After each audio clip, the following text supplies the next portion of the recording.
Chapter 1 provides an introduction to the sociological analysis of sport. What is sociology, you ask? Well, it's the study of human society. Society is very broad, so while sociologists are interested in society at large, many sociologists often just study a small segment of society, and in this case, sport. There are three key sociological assumptions. The first is that people are social beings. So initially, people are completely dependent on others for survival, like when you're born. And as we get older, we find that it helps us to work with other people to help accomplish our goals.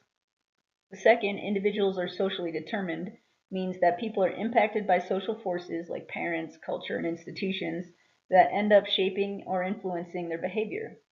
Finally, individuals can change social forms.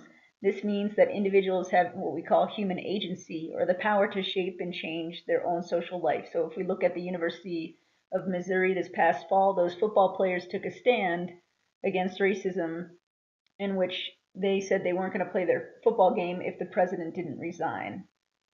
And in that case, it showed that they have the power to shape some of the things that are happening on that campus.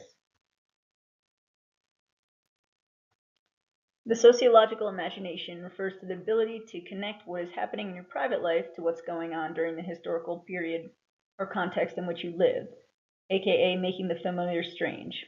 So things that seem obvious or natural are not once you actually look deeper. So for example, in this instance, why are most professional male golfers in the United States white? Is it because they are so much better than everybody else at the sport? Are there other factors that contribute to their dominance?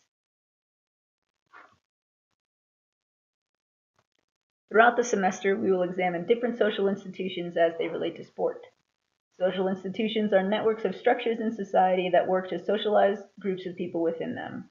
These may include sport, religion, government, education, the military, families, and politics. In comparison, ideologies are webs of beliefs and ideas that people use to explain and give meaning to the world around them and their experiences. We'll discuss a number of different ideologies, including social class, race, and gender.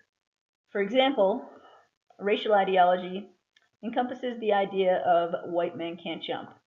We've all heard that before. This means that we have this impression and this understanding that white men are not that athletic and get by on hard work, intelligence, and determination. That is not necessarily true, and we'll explore that more in depth when we get to the race chapter. It's important to define the difference between sport and physical activity.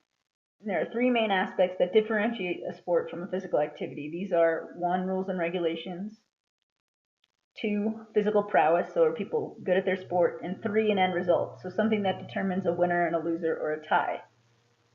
Sport can be examined at both the micro level, which focuses on small groups like family and friends, and the macro level, which looks at social institutions, values, norms, and roles within those social institutions are analyzed.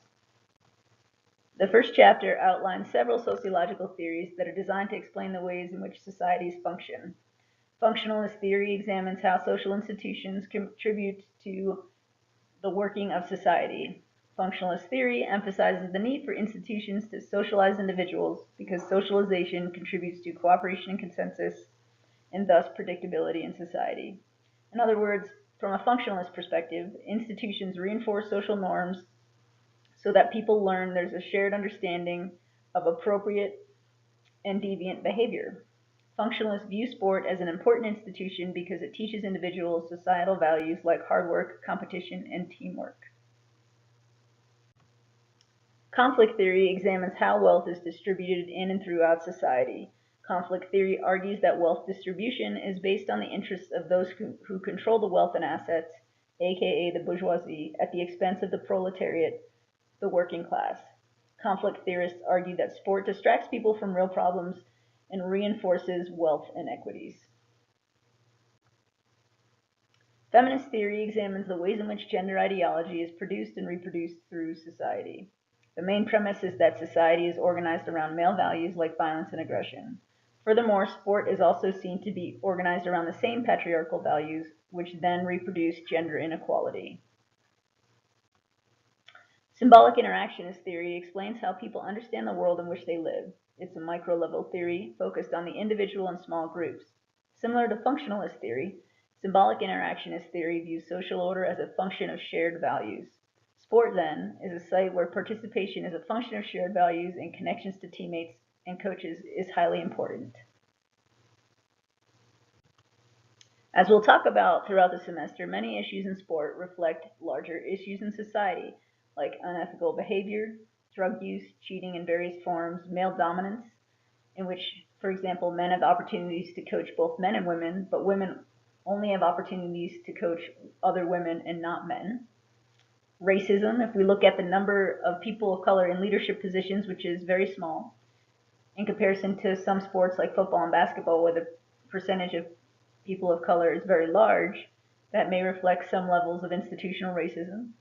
We also examine unequal power relationships. So if you look at athletes in the NCAA, athletes have very little power, while the NCAA and collegiate institutions often have a large control over student athletes' lives, as well as the use of conflict to solve problems. So in sport, we often see strikes, lawsuits, or lockouts to solve problems. So right now, Tom Brady is in the process of his Deflategate case, so he sued the league to make sure that he doesn't miss any games.